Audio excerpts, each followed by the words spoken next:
نحمده ونصلي ونسلم على رسوله الكريم أما بعد أعوذ بالله من الشيطان بسم الله الرحمن الرحيم يوم نحشر المتقين إلى الرحمن وفدا صدق الله العظيم اللهم صل على محمد وعلى آل محمد وبارك وسلم اللهم صل على محمد وعلى آل محمد وبارك وسلم الصلاة والسلام عليك يا سيدي يا رسول الله وعلى آلك وصحبك يا سيدي يا حبيب الله. الصلاة والسلام عليك يا سيدي يا رحمة للعالمين وعلى آلك وأصحابك يا سيدي يا خاتم النبيين.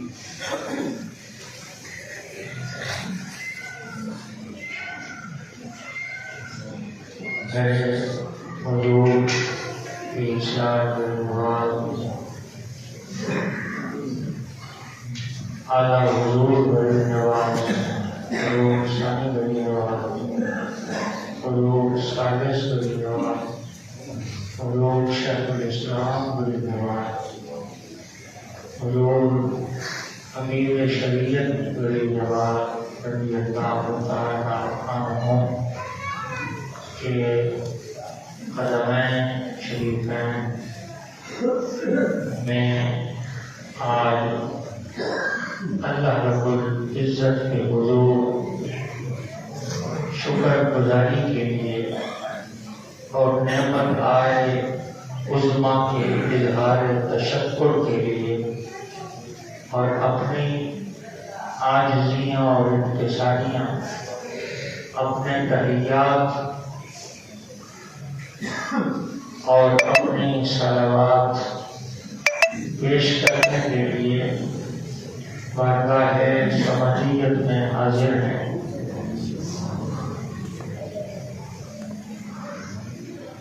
مالک کون و مقام جل جلالہ عز برہانہ ہمیں ایک عظیم الشان نظام عطا فرمایا ہے، ایک سلسلہ نصیب فرمایا ہے، ایک نظام الاوقات نصیب فرمایا اور ایک منشور و دستور عطا فرمایا جس کے ذریعہ سے ہم بار بار اپنے رب کے حضور حاضر بھی ہوتے ہیں اور اپنی عز و انکساری کے ساتھ اپنی بندگی کا اظہار بھی کرتے ہیں، اس کی ربوبیت و خالقیت اور اس کی ذات اعلیٰ اور اس کے معبود ہونے کا اظہار بھی کرتے رہتے ہیں. یہی ہماری بندگی ہے اور یہی ہمارا سچا تعلق ہے اور اسی بنیاد پر ہماری دنیا اور ہماری آخرت کامیاب اور کامیاب ہو جائے گی. میرے مالک صلی اللہ علیہ وسلم میرے آقا کریم علیہ تحیت و تسلیم ارشاد فرما رہے ہیں کہ میرے بندے، میرے غلام میرے رب کے حضور حاضر ہونے والے اس دنیا میں جب اپنا تعلق بندگی قائم کر لیں گے اور میری رسالت کا اقرار بھی کر لیں گے، میرے رب کا کلمہ پڑھ لیں گے، میرے رب کا نام جپیں گے، الاپیں گے اور میری محبت کا اظہار بھی کریں گے، اپنے سینے میں میری محبت کو جاگزین بھی کریں گے، تو پھر میں انہیں مجھے جامزہ سناتا ہوں کہ تمہیں اس جہان میں اگر کچھ دکھ بھی آئیں گے تو وہ تمہاری منزلوں کی آسانی کے لیے ہوں گی، تمہیں بیماریاں بھی پہنچیں گی مگر تمہاری آخرت کی کامیابی کا کی ضامن بھی ہوں گی۔ دنیا میں تمہیں کچھ مسائل و آلام کا سامنا کرنا پڑے گا، لیکن گھبرانے کی بات نہیں ہے۔ صبر کا دامن تم پکڑتے رہو گے تو اگلی منزلیں تمہارے لیے کامیابی اور کامرانی کے ساتھ تمہارے قدم چومنے کے لیے تیار رہیں گی۔ جب تم یہ معاملہ کر لو گے تو آخرت میں پھر جنت اللہ تبارک و تعالیٰ کی طرف سے تمہیں عنایت کر دی جائے گی۔ قرآن حکیم ارشاد فرما رہا ہے، یوم نحشر المتقین الی الرحمن وفدا۔ وہ کیا حسین منظر ہوگا، وہ کیا خوب نظارہ ہوگا، وہ کیا ہی عجیب اور غریب اور انتہائی پرمسرت ماحول ہوگا کہ جب متقین جمع ہوں گے، اکٹھے ہوں گے۔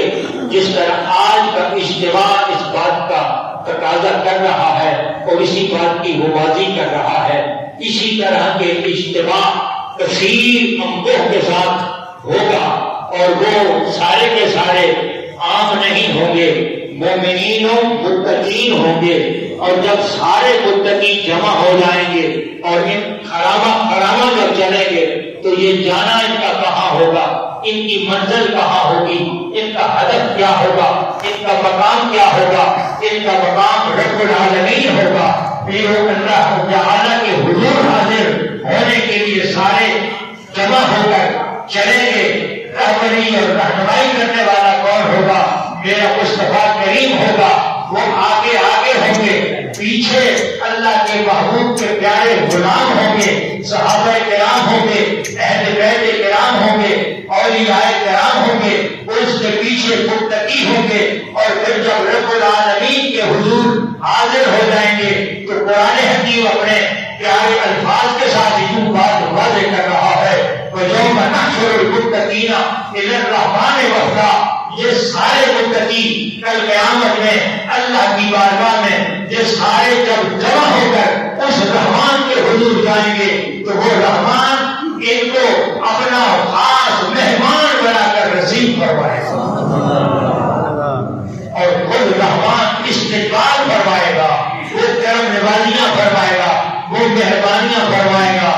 اور اس طرح کے الفاظ الی الرحمن کی بات فرمائی ہے، وہاں الی اللہ کی بات نہیں فرمائی، الی الخالق کی بات نہیں فرمائی، الی الخالق کی بات نہیں فرمائی، الی الرحیم کی بات نہیں فرمائی، مگر مالک کائنات نے اپنے صفت رحمان کا ذکر فرمایا، کیونکہ رحمان کے اندر اس قدر مبالغہ ہے، اس قدر کثرت کا معنی پایا جاتا ہے کہ اس قدر کثرت کا معنی پایا جاتا ہے کہ رحمان ہم اس مخلوق میں سے کسی کو کہہ نہیں سکتے، کسی نبی کو بھی نہیں کہہ سکتے، حتیٰ کہ سید الانبیاء صلی اللہ علیہ وسلم کو بھی ہم رحمان نہیں کہہ سکتے، جبکہ سراپا رحمت ہی حضور کی ذات ہے، جن کو اللہ قائم نے ارشاد فرمایا وَمَا أَرْسَلْنَاكَ إِلَّا رَحْمَةً لِلْعَالَمِينَ۔ میں اپنے محبوب کو ساری کائنات کے لیے رحمت بنا کر بھیجا۔ اگر اس کائنات کے اندر رب العالمین کی رحمت کا نظارہ کرنا ہو اور رب العالمین کی رحمت کو دیکھنا ہو، اللہ تبارک و تعالیٰ کی رحمت کا مشاہدہ کرنا ہو، تو پھر وہ کہیں اور نہ جائے، وہ سید عالم صلی اللہ علیہ وسلم کی ذات بارہ کا دیدار کر لے، اسے پتہ چل جائے گا کہ اللہ کی رحمت اگر ہے تو وہ حضور کے وجود میں ہے۔ سراپا رحمت حضور کی ذات ہے، حضور ہی رحمت ہے، اس کے علاوہ اللہ کی رحمت اور کہیں سے نظر نہیں آئے گی۔ تو اس طرح بھی ہم اپنے اس محبوب کریم صلی اللہ علیہ وسلم کو رحمان نہیں کہہ سکتے۔ اللہ تبارک و تعالیٰ کی ذات کے اندر اتنا کثرت کے ساتھ رحمت پائی جاتی ہے، اس رحمان کے اندر پائی جاتی ہے۔ تو مالک ارض و زمان نے بھی یہاں جو لفظ انتخاب فرمایا، اپنی صفت خاصہ کا جو انتخاب فرمایا ہے وہ کوئی اور نہیں فرمایا، وہ صرف رحمان کا ہی فرمایا ہے۔ مقصد کیا تھا؟ اس بات کو سمجھانے کا مقصد یہ تھا کہ دیکھو، اگر میں نہیں کہوں گا تو میری رحمت میری ضرور ہوگی، مگر اس درجے پر نہیں ہوگی۔ اگر میں اور اپنا صفاتی نام پیش بیان کروں گا تو پھر وہ بھی سارے میرے نام کمال کے ہیں اور اس کی تو کوئی کمال کی حد ہی نہیں ہے. کائنات چھوٹی ہے، اللہ کا ہر اس میں گرامی جو اس کا نام پاک ہے وہ کائنات سے کہیں بڑا ہے. کائنات کی جو کوئی حیثیت بھی نہیں ہے. جب اللہ کا ہر صفاتی نام اس کائنات کی وسعتوں سے بالا تر ہے، اعلیٰ و ارفع ہے، والا و والا ہے، تو پھر رحمان کے اندر پھر ممکنی کثرت ہوگی. یہ سب سے بڑھ کر کثرت اس رحمان کے اندر ہے. تو فرمایا باقی نام تو سارے کمال ہیں، العزم ہیں، الشرف ہیں، مگر وہ اپنی جگہ پر. لیکن آج جب تم میرے قیامت میں مہمان بن کر آ رہے ہو، آج میرے متقی اور مومنین صالحین آج تم میرے مہمان بن کر آ رہے ہو، آج میں اپنی ساری رحمتوں کے ساتھ تمہارا استقبال کر رہا ہوں.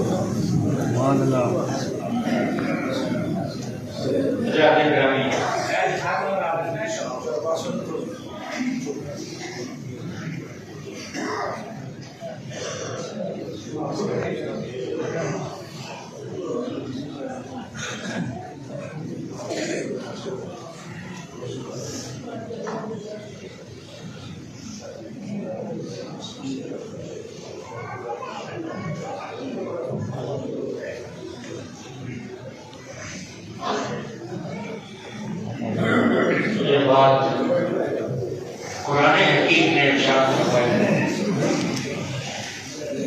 مومنین و متقین اللہ رب العالمین کے مہمان خاص بن کر جب جائیں گے تو پھر اللہ تبارک و تعالیٰ ان کی مہمان نوازی بھی فرمائے گا اور ان کا استقبال بھی فرمائے گا. یہ دنیا میں بھی حسن ہے. یہ جو اجتماع کثیر ہے، جس بات اللہ تبارک و تعالیٰ تقاضا فرماتا ہے، یہ بات مسلم ہے کہ اللہ تعالیٰ اجتماعیت کو پسند فرماتا ہے. اجتماعیت کے لیے ہی تو اللہ تبارک و تعالیٰ نے یہ ہمیں منشور عطا فرمایا، یہ دستور عطا فرمایا، یہ نظام الاوقات عطا فرمایا. کبھی 5 وقت کی نماز کے لیے مسجد میں اجتماع ہوتا ہے اور پھر کبھی جمعہ پر کثرت امور کے ساتھ ہمارا اجتماع ہوتا ہے. پھر عیدین میں اس سے بڑھ کر اجتماع ہوتا ہے. پھر حج میں اس سے بڑھ کر اجتماع ہوتا ہے. تو یہ سارے مرحلہ وار اسٹیپ بائی اسٹیپ اجتماعات کے ایک ذرائع ہیں. تو پھر مقصد کیا ہے اس کا؟ یہ فارمیلٹی نہیں ہے، یہ کوئی عام مسئلہ نہیں ہے. اس اجتماع کے پس منظر میں، اس اجتماع کے پس پشت میں ایک خاص مقصد ہے اور وہ خاص مقصد اجتماعیت ہے. اور اجتماعیت کا مقصد مومنین کا آپس میں ایک دوسرے کے ساتھ ملنا جلنا ہے، احوال و حال تبادلہ خیال کرنا ہے اور ایک دوسرے کے سے آگاہی کرنی ہے. یہی مقصد ہے اصل اجتماع کا. اور اپنے نجی معاملات سے لے کر بین الاقوامی معاملات کو حل کرنا اسی اجتماعات کا مقصد ہے. اور اپنی اسٹرینتھ، اپنی پاور شو کرنے کا بہت بڑا مقصد ہے اجتماع کے اندر. یہ صف بندی جو ہے، اس صف بندی کا بھی خاص مقصد ہے. وگرنہ اللہ تبارک و تعالیٰ کی عبادت کوئی صف بندی کی مرہون منت نہیں. اس کا یہ مطلب نہیں کہ صف بندی کو اللہ تبارک و تعالیٰ اس معاملے کے لیے کوئی اس کی احتیاطی ہے، وہ تو اس سے معاملات. لیکن اس صف بندی کا بھی تو خاص مقصد ہے. اسی لیے میرا کریم صلی اللہ علیہ وسلم نے اس پر حکم بھی فرمایا اور خود آپ نے کئی مرتبہ چھڑی لے کر ان صفوں کو درست فرمایا. اور ایک مقام پر آپ اس صفوں کو درست فرماتے ہوئے حضرت سوال کہ پیٹ پر آپ نے چھڑی لگائی اور کہا اس طرح یا سوال سیدھا ہو جا، اپنی سب کو درست کر دے، تیرا پیٹ باہر نکلا ہوا ہے، تو اپنی سب کو ٹھیک کر دے، اس طرح یا سوال۔ یہ کرنے کا مقصد، اس طرح اہتمام کرنے کا مقصد کیا تھا؟ مقصد اس کا فقط یہی ہے کہ مسلمان سب بسب ایک دوسرے کے ساتھ جڑ جائے، یہ زنجیر بن جائے، یہ کڑی بن جائے، یہ ایک بن جائے، ایک ہی سب میں کھڑے ہو کے محفوظ ہو جائے، یہ سب ایک بن جائے اور ان میں کوئی تفاوت نہ باقی رہے۔ مسلمان جب ایک دوسرے کے ساتھ بغیر ہوں گے، اور میں آقا کریم صلی اللہ علیہ وسلم نے ارشاد فرمایا کہ المومن اخو المومن، مومن مومن کا بھائی ہے، اور المومن کا جسد الواحد، مومن ایک جسم کی طرح۔ یہ سارے مومن متقی پرہیزگار لوگ، ان تمام کا وجود اللہ کے محبوب فرمائے ایک ہے۔ دو کارب جب جان جسم تو بڑے ہیں، لیکن یہ سارے جسم مل کر جب متقی اور مومنین بنیں گے تو بارگاہ الہی میں یہ سب ایک وجود ہوں گے۔ اسی لیے ہمیں نماز میں بھی یہ دعا کرنے کا حکم ہوا، ربنا اغفر لی ولوالدی وللمؤمنین یوم یقوم الحساب۔ تصور کیجئے کہ ایک بندہ نماز جماعت کے ساتھ پڑھ رہا ہے، ہر ایک کو یہ دعا کرنے کا حکم ہے، میری بخشش کر۔ ٹھیک ہے، اپنی بخشش تو مانگنی چاہیے، میرے ماں باپ کی بخشش کر، اپنے ماں باپ کی بخشش کا سوال ضرور کرنا چاہیے، اسی کے وجود اور ان کی نظر کرم کا برہون منت ہے، انہیں ہی جو پالا ہے، ان کی بخشش کی دعا سے کرنا لازم اور ضروری ہے، حق ہے۔ لیکن اللہ تبارک و تعالیٰ نے بات کو یہاں ختم نہیں فرمایا، فرمایا آگے بھی چل، تیرا تصور اس دائرے سے باہر نکلے، ایک اور وسیع دائرہ ہے اور وہ سارے مومنین کا دائرہ ہے۔ تو اپنی جہاں بخشش کی دعا مانگ رہا ہے اور جہاں تو اپنے والدین کے ساتھ احسان کر رہا ہے، اس کی بخشش کی دعا مانگ رہا ہے، تو وللمؤمنین، تمام مومنین کی بخشش کی بھی دعا مانگ۔ اور جمع پر جب الف لام آتا ہے تو یہ الف لام استغراق کا ہوتا ہے، یعنی جتنے مومن کا ہر فرد اس کے اندر شامل ہوگا۔ وللمؤمنین، تمام افراد، ابد سے ازل تک، ازل سے ابد تک جتنے بھی مومن ہیں، سب کے سب اس وللمؤمنین میں شامل ہیں۔ لیکن اللہ تبارک و تعالیٰ نے اس عقدے کو بھی حل فرما دیا کہ شاید کسی کے ذہن میں یہ بات ہو کہ ہم جو دعا بخشش کی مانگ رہے ہیں تو بخشش کی دعائیں تو گزرے ہوئے لوگوں کے لیے مانگی جاتی ہیں، آنے والوں کے لیے تو نہیں ہوتی۔ فرمایا نہیں، اس تصور کو ختم کر، اس دائرے کو نکال اور اس دائرے سے بھی باہر آ کر پھر تو یہ دعا کر، وللمؤمنین یوم یقوم الحساب، قیامت کے دن تک جتنے بھی لوگ آئیں گے میں ان کی بخشش کا مولا سوال کرتا ہوں۔ اگر یہ سوال بے مقصد ہے، اگر اس سوال کا خدا تعالیٰ جواب نہیں عنایت فرمائے گا کہ اللہ کسی لغو بات کا حکم نہیں دیتا، بے مقصد بات کا حکم نہیں دیتا، یہ بات بے مقصد نہیں ہے۔ اب یہ نہیں کہ کوئی کہے کہ میں یہ کہہ رہا ہوں تو میری تھوڑی بات مانی جائے گی، ہو سکتا ہے کہ میری اپنی بھی بخشش، اپنی بخشش تو یہ ضروری ہے کہ اپنا حوالہ ہے، خود کامیاب نہ ہو تو دوسرے کو وہ کیا کامیاب کرے گا، خود اگر راہ ہدایت پر نہ ہو تو دوسرے کو کہنا ہے راہ ہدایت پر آ سکتا ہے۔ تو پہلے اپنا حوالہ پیش کرنے کے لیے اپنی مضبوطی ضروری ہے، اپنی بخشش ضروری ہے۔ اس لیے اللہ تبارک و تعالیٰ نے اپنی حکمت کے ساتھ اپنی بخشش کا حکم ارشاد فرمایا کہ اپنی بخشش مانگ، جب تو بخشا جائے گا۔ اب اس کا مطلب یہ نہیں کہ یہ کہنے کے بعد بات ختم، ہاں بات ختم ہے مگر بخشش کے بعد ختم ہے۔ ربنا اغفر لی، جب اس نے کہا تو پھر اسے یہ مالک نے مجھے عطا کر دیا، میری بخشش کا فرق ہو گئی، میری بخشش ہو چکی ہے۔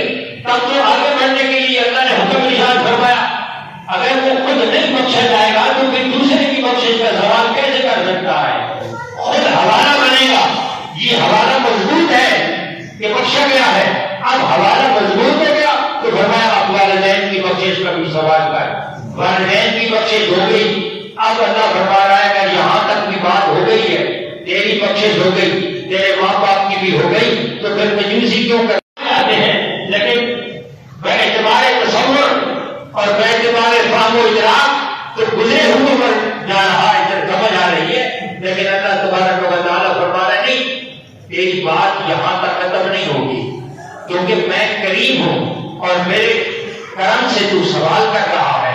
اور یہ خاص طور پر اس کو نماز کے ساتھ ہی ریلیٹڈ کر دیا گیا، تو اس نماز کے ساتھ کہ جو ایک اعلیٰ ترین عبادت ہے، اعلیٰ ترین عبادت ہے، اور یہ ایسی عبادت ہے جو انسان کو عالم ناسوت سے اٹھا کر عالم ملکوت آشنا کر دیتی ہے، اور صرف عالم ملکوت آشنا نہیں کرتی بلکہ عالم جبروت اور عالم ہاروت ناروت تک پہنچا دیتی ہے۔ اور یہی بات ہے کہ جب بندہ تحیات میں بیٹھتا ہے، تسبیحات اور تحلیلات کرنے کے بعد جب آخر میں تحیات پہ آ کے بیٹھتا ہے تو اس وقت کیا ہوتا ہے؟ میرے محبوب کریم صلی اللہ علیہ وسلم ارشاد فرمایا، وہ مجربہ کا کرنا کا طرح ہو پہلے تک طرح ہو بیٹھو گیارہ کا، تم اپنے رب کی عبادت اس طرح کر، تیرا ذوق اس قدر ہونا چاہیے، تیری بصیرت اور بصارت یہاں تک ہونی چاہیے، تیرے ایمان کی نگاہ یہاں تک ہونی چاہیے کہ تو اپنے رب کے جلووں میں گل ہو کر اس کا مشاہدہ کر رہا ہے۔ اگر یہ ذوق تیرا نہ ہو، یہ شوق تیرا اگر نہ یہاں تک پہنچ سکے، تیری جلد کی کیفیت یہاں تک نہ پہنچ سکے، تیرے من میں ایسا اجلا پن نہ آ سکے، اور تیرے دل کی بصیرت یہ کام نہ کر سکے، تو پھر لہو یرا کا کم از کم یہ بات تو پھر ضرور ہونی چاہیے کہ تیرا رب مجھے دیکھ رہا ہے۔ تو نہ دیکھ سکے تو نہ دیکھ سکے، تیری چشم بصیرت بند ہے تو بند رہے، مگر یہ تو ضرور ہونا چاہیے نا کہ تیرا رب تجھے ضرور دیکھ رہا ہے۔ تیرا ذوق تو یہ ہو، اس ذوق والی عبادت کا یہ عالم ہے کہ جب تسبیحات و تحلیات ثنا و حمد کرنے کے بعد جب آدمی بیٹھ جاتا ہے تو پھر کیا کہتا ہے؟ پھر اللہ تبارک و تعالیٰ کی حضور حاضر ہوتا ہے۔ علماء اور رفا اور صلحاء فرماتے ہیں کہ تم دیکھو کہ دائیں پہلو میں رب العالمین کے جلوے موجود ہیں اور تو اپنے رب کا مشاہدہ کر رہا ہے، اور پھر تو جب مشاہدہ کر تو پھر تحیات للہ ہے والصلوات والطیبات، اپنی عاجزیاں، اپنے تحفے، اپنے جو ہے تحائف یہ پیش کر۔ جب تو پیش کر رہا ہے تو تو دیکھ کہ اللہ کے ان جلووں میں، اس حریم قدس میں، اس حریم خاص کے اندر پیارے مصطفیٰ کی ذات کی جلوہ کار ہے۔ جب حضور کی ذات کی طرف تو نے توجہ کی، تیری نظر مصطفیٰ کے اس کے چہرے پر پڑ گئی، اس ذات والا پر پڑ گئی، تو پھر تو بات اور چھوڑ دے۔ پھر رب العالمین کیا ارشاد فرما رہا ہے، اب یہاں پہنچانا میرا مقصد تھا، یہ سارے پراسے اسی لیے تھے، یہ ساری کارگزاری اسی لیے تھی، تیرا قیام اسی لیے تھا کہ تو ستھرا صاف ہو جائے، تیرا رکوع اس لیے تھا۔ یہ قیام بھی خدا کے قرب کی منزل ہے، یہ رکوع بھی خدا کے قرب کی منزل ہے، یہ قوم بھی خدا کے قرب کی منزل ہے، یہ سجدہ بھی خدا کے قرب آشنا کرتا ہے، اور یہ قاعدہ بیٹھنے والا تحیات کی شکل اختیار کرنے والا بھی خدا کے قرب کی منزلیں طے کر رہا ہے۔ جب یہ خدا کی قرب کی منزلیں طے ہو گئی تو رب العالمین فرما رہا ہے، میں نے اپنے قرب کی ساری منزلیں تجھے عطا کر دی ہے، اپنے کعبہ قوسین کی منزلوں پر تمہیں آشنا کر دیا ہے، اس منزلوں پر فائز البرام کر دیا ہے۔ اب تیری نگاہ میرے مصطفیٰ کے چہرے اقدس پر پڑ گئی، زیارت مصطفیٰ سے تو مشرف ہو گیا ہے، تو باقی سارے سلسلے چھوڑ دے، اب تجھے میں نے مصطفیٰ کی بارگاہ میں پہنچانا تھا، تو پہنچ گیا ہے، اور ادھر ہی رہے اور انہیں کی باتیں کر۔ السلام علیکم ایھا النبی ورحمۃ اللہ وبرکاتہ، السلام علیکم وعلی عباد اللہ الصالحین۔ میں باتیں پھر میرے مصطفیٰ کی ہیں، اب تجھے جہاں پہنچانا تھا تو پہنچ گیا ہے۔ تو جب یہ سلسلے ہمیں اللہ رب العالمین نے بطور دستور بطور منشور عطا فرمائے ہیں. تو یہ سلسلے ہمارے اس خدا کا قرب بھی عطا کرنے والے ہیں, مصطفیٰ کا قرب بھی عطا کرنے والے ہیں, اور یہ کل قیامت میں جانے کے لیے ریہرسل بھی ہے, اس کے لیے ایک طریقہ کار کی آگاہی بھی ہے. گویا جس طرح حج میں جانے والوں کی ایک کلاس لگتی ہے, ایک ورک شاپ ہوتی ہے, اسی طرح کے اور بھی معاملات کے لیے ورک شاپیں ہوتی ہیں. تو یہ ایک ہمارے لیے ایک عجیب طرز کی ایک نظام ہے, ایک علم, ایک آگاہی ہے.